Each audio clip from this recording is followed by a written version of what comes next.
വഴിയില എന്നെ തോപ്പിക്കാൻ പറ്റുക നോക്കി നടക്കുക അല്ലടാ. എന്താ അച്ഛാ? അറിയാത്തതിനെ പോലെ നീ എന്നെ അറിയില്ലല്ലേ?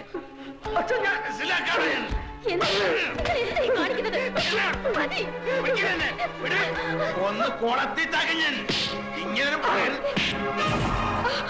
കുറെ നേരമല്ലേ തല്ലണം. കാര്യം എന്താ വെച്ചാ പറ. കാര്യം എന്താണെന്ന് അറിയില്ലല്ലേ? നീ അറിയാതാണോ അവള് ഗർഭിണിയായത്? ചില്ലിക്കാശിന് വകയില്ലാതെ ഇപ്പോഴും തന്തയുടെ ചെലവിൽ കഴിയുന്ന തന്തയാൻ പോന്നു. അങ്ങനെയാണെങ്കിൽ തന്നെ അവൾ എന്റെ ഭാര്യയല്ലേ, അയൽവക്കത്തെ പെണ്ണൊന്നല്ലോ. തോന്യാസം കാണിച്ചിട്ട് നിന്ന് ചിലയ്ക്കുന്നോ? സ്കൂളിൽ പഠിക്കുന്നവ പെണ്ണ് കെട്ടിക്കൊണ്ട് വന്ന് ഞാൻ ക്ഷമിച്ചു. മനസ്സ് നീറുകയായിരുന്നു, എന്നിട്ട് സഹിച്ചു. ഇത് ഞാൻ സമ്മതിക്കില്ല. ഈ കുഞ്ഞ് ജനിക്കാൻ പാടില്ല. അവളോട് വേഗം റെഡിയാൻ പറ, ആശുപത്രി പോണം. അത് തീരുമാനിക്കേണ്ടത് എന്റെ അച്ഛനല്ല. ഇവളുടെ വയറ്റിൽ കിടക്കുന്ന കുഞ്ഞിന്റെ അച്ഛൻ ഞാനാ. ഞാൻ തീരുമാനിക്കും. കുറെ ഞാൻ ക്ഷമിക്കണം, ഇത് പറ്റില്ല. എന്റെ കുഞ്ഞിനെ കൊല്ലണോ വളർത്തണോ എന്ന് തീരുമാനിക്കേണ്ടത് ഞാനാ, നിങ്ങളല്ല. എന്റെ കൺമുമ്പിൽ കണ്ടുപോലും എന്റെ വീടാ. എന്റെ ചെറുപ്പടിക്ക് നിൽക്കുന്നവർ മാത്രം മതി ഇവിടെ. നോക്കി നിൽക്കാണ്ട് ഇറങ്ങി പോടാൻ നായ. നിങ്ങളുടെ ചൊൽപ്പടിക്ക് നിൽക്കുന്ന ഒരു നായ നിങ്ങൾക്ക് ആവശ്യം, അല്ലെന്റെ മകനല്ല. അങ്ങനെ ഒരു നായായിട്ട് അവിടെ കിടക്കാൻ ഇനി എന്നെ കിട്ടില്ല. വേണ്ട, ഇറങ്ങി പോടാ. ഇങ്ങനെ ഒരു മകൻ എനിക്ക് ജനിച്ചിട്ടില്ല ഞാൻ വിചാരിച്ചോളാം. ഇറങ്ങി വാടി നിന്ന് മോങ്ങാതെ. ഞാൻ വഴിയുള്ള ബന്ധം നീ ഇവരും തമ്മിലുള്ളൂ, അത് ഇന്നു പോലും ഇല്ല. ഞങ്ങളുടെ കുഞ്ഞിനെ വേണ്ടാത്ത ഈ വീട്ടിൽ ഞങ്ങളും വേണ്ട. വാടി. ഓട്ടടി, നശിക്കാനുള്ള ജന്മങ്ങൾ നശിച്ചാ തീരൂ.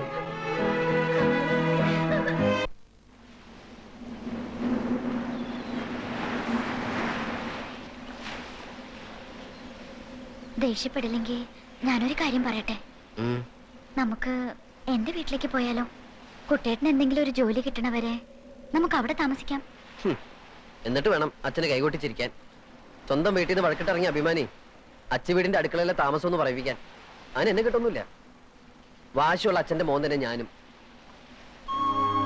ഇപ്പൊ എന്റെ മനസ്സിൽ ഒന്ന് മാത്രമേ ഉള്ളൂ, രാത്രിയാവുന്നതിന് മുമ്പ് നിന്നെ സുരക്ഷിതമായ സ്ഥലത്താക്കുക. എവിടെ? ഇവിടെ അടുത്ത് കന്യാസ്ത്രീകൾ നടത്തുന്ന ഒരു വർക്കിംഗ് വിമൻസ് ഹോസ്റ്റലുണ്ട്.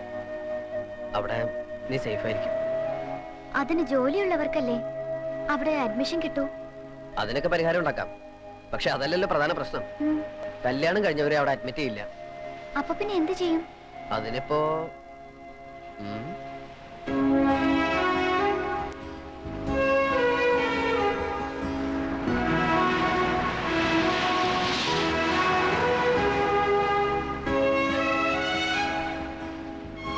ഇന്നു മുതൽ ഹോസ്റ്റൽ ജീവിതം കഴിയുന്നവരെ ഭൂമിയിലെ മാലാഖമാരായ കന്യാസ്ത്രീകൾക്ക് മുമ്പിൽ ഈ മാലു എന്റെ സഹോദരിയും ഞാൻ നിന്റെ സഹോദരനുമാവുന്നു. വേറൊരു നിവൃത്തിയില്ലാത്തോണ്ടാ മോളെ. ഇനി ആ താലിമാല കൂടി ഊരിക്കോ. താലി ഞാൻ ആരും കാണാതെ നോക്കിക്കോളാം. അയ്യോ, അതുകൊണ്ടല്ല. ഹോസ്റ്റലിലെ ഡെപ്പോസിറ്റും റെന്റും മെസ്സും എല്ലാം കൂടി കയ്യിലുള്ളതുകൊണ്ടൊന്നും മതിയാവില്ല. 1-2 ആഴ്ചക്കുള്ളിൽ എന്തായാലും ഇത് വിൽക്കേണ്ടി വരും. എന്നാ പിന്നെ അതിപ്പോ തന്നെ ചെയ്യാം. ഊരിത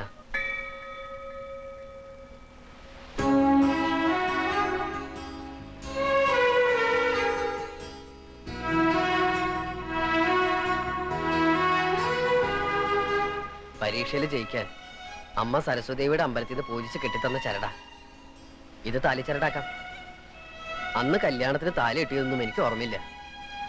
ഇന്ന് മനസമാധാനത്തോടെ ഈ ശുഭമുഹൂർത്തത്തിൽ കടലമ്മയെ സാക്ഷി നിർത്തി ഓമനക്കുട്ടൻ മാലുവിന്റെ കഴുത്തിൽ താലി കെട്ടുന്നു.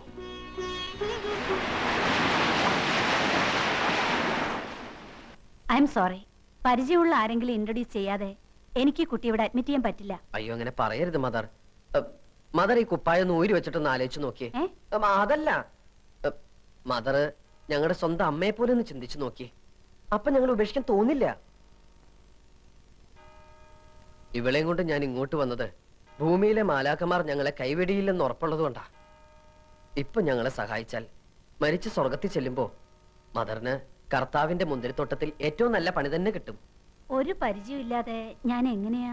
നാളെ രാവിലെ 10 മണിക്ക് ബോർഡിന്റെ കമ്പനിയിൽ ജോയിൻ ചെയ്യേണ്ടതാ ഇവക്ക്. പെങ്ങള് പെൺകുട്ടി ആയതുകൊണ്ടാ, അല്ലെങ്കിൽ ഞാൻ എന്റെ കൂടെ വൈഎംസിയിൽ താമസിപ്പിച്ചേനെ. നിങ്ങൾ എന്ത് പറഞ്ഞാലും ഇവിടെ റൂമില്ല. വരൂ മാലതി. മുട്ടുവിൻ തുറക്കപ്പെടുമെന്ന തിരുവചനം വിശ്വസിച്ചതാ നമ്മൾ ചെയ്ത ഏറ്റവും വലിയ തെറ്റ്. എത്ര മുട്ടിയിട്ടും തുറക്കില്ലെന്ന് വെച്ചാ ഇനിയിപ്പോ വല്ല ലോഡ്ജിലെങ്ങാനും പോയി മുറിയെടുക്കാം. അല്ലാതെ ഇപ്പൊ എന്താ ചെയ്യാ? നാളത്തെ പത്രത്തില് യുവാവും യുവതിയും കൊല ചെയ്യപ്പെട്ടു എന്നോ യുവാവിനെ കെട്ടിയിട്ട് യുവതിയെ പീഡിപ്പിച്ചു എന്നെങ്ങാനും വെണ്ടയ്ക്ക് അക്ഷരത്തിൽ വായിച്ചാൽ ഞങ്ങളെ അറിയില്ലെന്ന് മാത്രം മാതൃ പറയരുത്. വരൂ മാലതി. Excuse me. വാതിൽ തുറക്കാൻ പോവാ. തൽക്കാലത്തേക്ക് മറ്റൊരിടം കിട്ടുന്നത് വരെ ഇവിടെ താമസിക്കാം. ഉവ്വ. നാളെ ആരുടെയെങ്കിലും റെക്കമെൻഡേഷൻ ലെറ്റർ കൊണ്ട് തരണം. ലെറ്റർ ഞാൻ എത്ര വേണേലും കൊണ്ടുതരാം സിസ്റ്റർ. ആ സിസ്റ്റർ, ഈ കുട്ടിയെ വാസന്തയുടെ മുറിയിലേക്ക് കൊണ്ടാക്കിക്കോളൂ. വരൂ.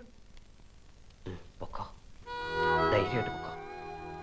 ഏട്ടൻ നാളെ രാവിലെ വരാം.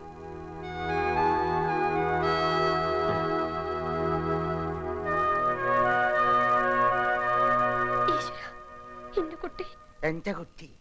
ഏത് കുട്ടി? എനിക്കില്ലാത്ത മോൻ നിനക്കെന്തിനടി? എന്റെ മോഹത്ത് ആറ്റത്തിപ്പിട്ട് ഇവിടെ ഇറങ്ങിപ്പോയൻ അവൻ. അവൻ എന്റെ മോനല്ല, ശത്രുവാണ്, ആജന്മ ശത്രു. അവൻ എവിടെയെങ്കിലും പോയി തൊലട്ടെ. തൊലയാൻ പോണത് നിങ്ങളാ. കുടുംബവും കുട്ടികളൊന്നും ഇല്ലെങ്കിലും അച്ഛനും മക്കളും പരസ്പരം എങ്ങനെയാ മനസ്സിലാക്കേണ്ടതെന്ന് ബഹുമാനിക്കേണ്ടതെന്ന് എനിക്കും അറിയാം.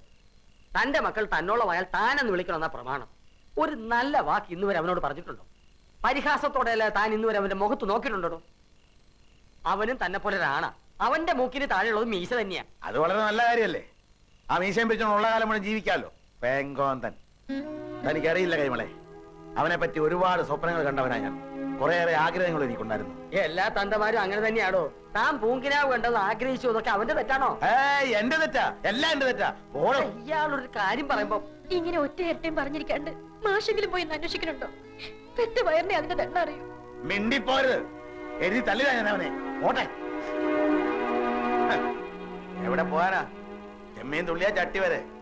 ആ പെണ്ണിന്റെ കയ്യിലും കഴുത്തിലും ഉള്ളത് വിറ്റോ പണയം വെച്ചോ നിന്ന് കഴിയുമ്പോ കോടിച്ചി പട്ടിയെ പോലെ കയറി വരും അവൻ. അതെനിക്ക് ഉറപ്പാ. ഇന്നല്ലെങ്കിൽ നാളെ ഞാനത് കാണും. അവന്റെ തന്തയാ പറയുന്നത്. ആ തന്തയുടെ മോൻ തന്നെയാ അവനും. ജീവിക്കാൻ നിവൃത്തിയില്ലാതെ വന്നാൽ ഒരു കൊടിച്ചിപ്പട്ടിയെ പോലെ തന്റെ മുന്നിൽ വരണേലും ഭേദം ഒരു മുഴം കയറില്ല ജീവനം ഒടുക്കിയാൽ മതിയെന്ന് അവർക്ക് തോന്നിയാലോ?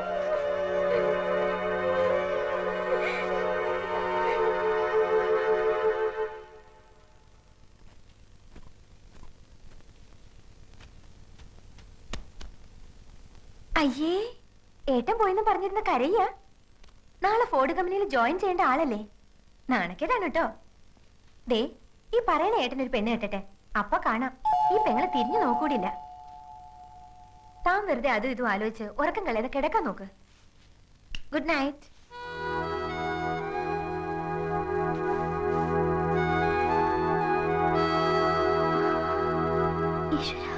രക്ഷിക്കണേ.